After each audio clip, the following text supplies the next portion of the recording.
Hey guys, it's Keisha Marie. Welcome back to my channel. I just wanted to come on here and talk about life. I turned 28 on Thursday and I had a really good birthday. I spent it with my best friend. We went out to eat. We just had fun. I'm just thankful for another year of life. I know it's super common for people to come on here and act like life is great and like life is perfect, especially on social media. Like we only put our best image forward. We don't want anybody to know we're struggling or whatever. But my 27th year of life was rough, y'all. It was rough. It was not easy. It was not perfect.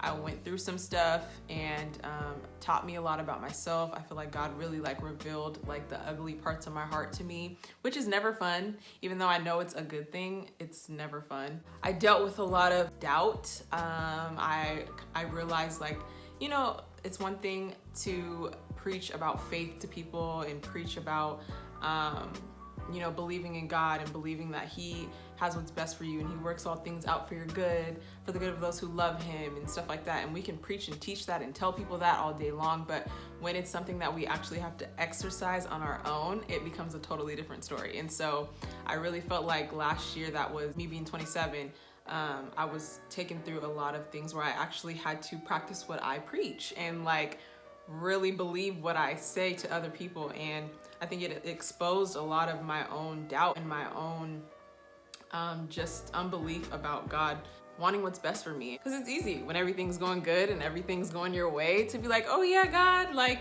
you're awesome, I love you, you're the best. But then when something happens that's unexpected and something happens where you're just like, no, that was not a part of the plan, what is going on? You question Him and you're like, okay, are you really good? Are you really good? Or was I just believing that whole time because everything was going my way? It's so easy to confuse knowing about God and actually knowing Him.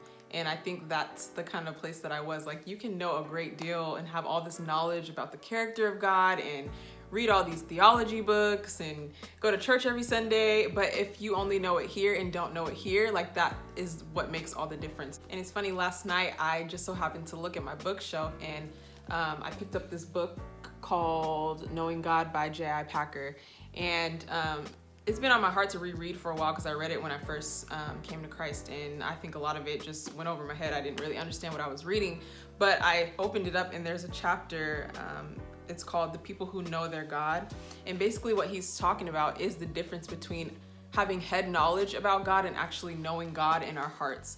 And so I'm gonna read an excerpt from this, which really spoke to me and explained a lot of the place that I was in. And basically it says, the question is not whether we are good at theology or balanced in our approach to problems of Christian living.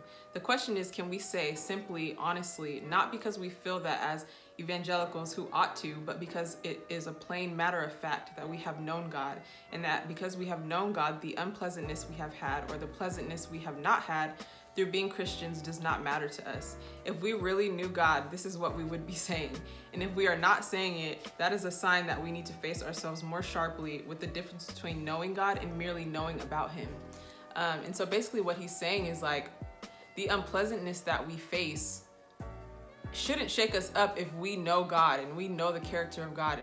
And that when we go through things, it shouldn't shake us up the way that I was shooken up.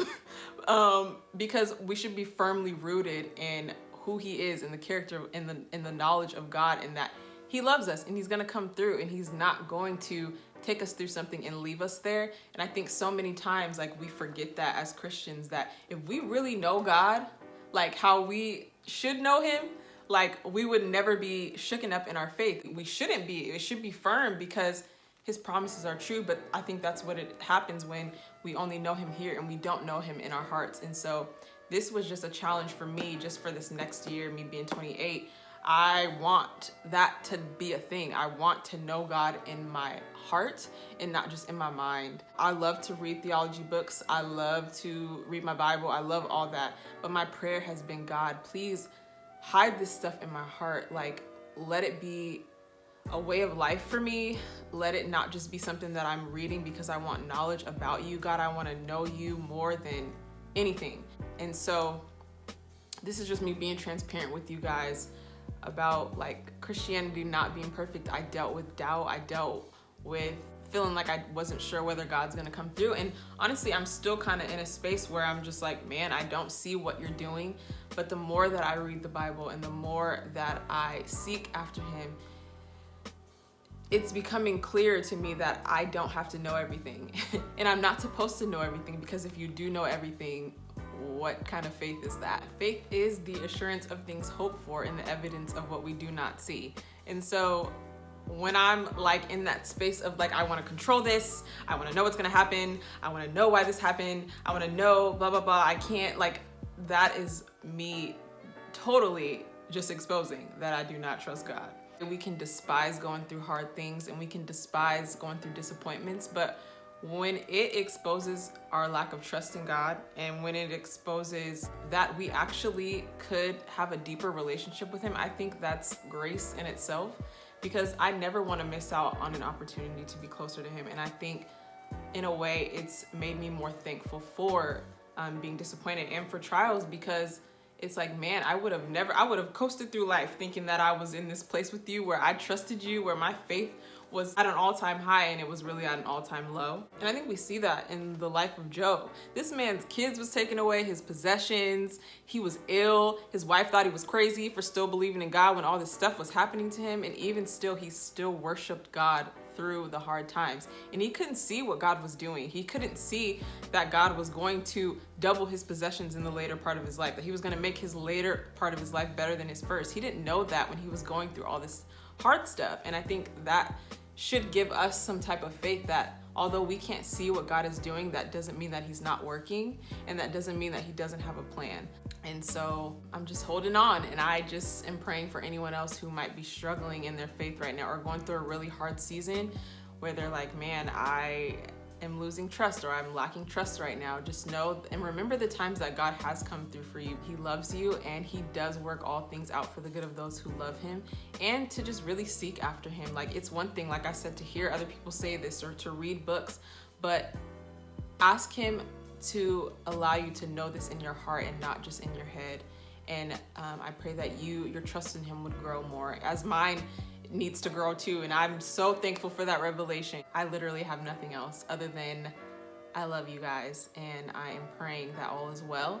And don't forget to like, comment, and subscribe. I will see you in the next video.